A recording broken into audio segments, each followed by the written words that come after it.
حاجي صاحب هله راځه راځه چیرې ځو عبدالي صاحب زه مهم کار لرم اوره ودې بیرولم هغه ډېر مهم کار دی هلته په ترکیه کې څو مسلمانان مړه سوي دي هغه درته امیران لاندې تر خاورو لاندې هغه راکاږو موږ افغانانو ته ضرورت لرو موږ دې ته شو چې موږ چا کم نه وي هر چا سره کومک وکړو راځه هغه د پټان فلم ترجمه هغه ستا پیسې هغه میلیونونه هغه کور چې در رانیو هغه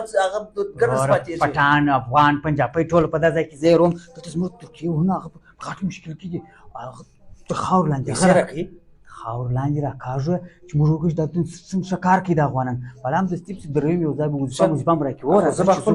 پټونه واخلم پټونه واخله راځه چیرې دي پټونه دغه هم ګوټې بیا راغلی بیا څه کیسه ده حاجي صاحب ته یې ډېټ وکړئ ګوره رئیس صاحب ته راسره سره چیرې ترکیې ته ځو ترکیه مې به تیاران یې ګرده به ولاړ شو هلته کارونه هم دي خلک هم د خاورو سره راکاږو زما نه یو نیم سل افغانۍ راکړي و دا هم به په کومک کې وروړو ګوره ورور هغه موږ ته ضرورت نه لري هغه د اردوغان په توګه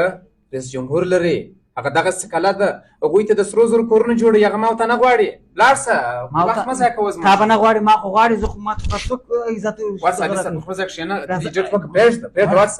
ورسه ته داس کار هلته به کار چیرې دی په ترکیې کار نشته ترکان خپل کار ته مجبور دي هغه موږ ته احتیاج مجبور نه دي خپله اوس په کار پسې ګرځي نو دغه دی په ترکیې کار نشته د دې ماته یو کار نشته موږ له ټان د کار نه ورکوو ځه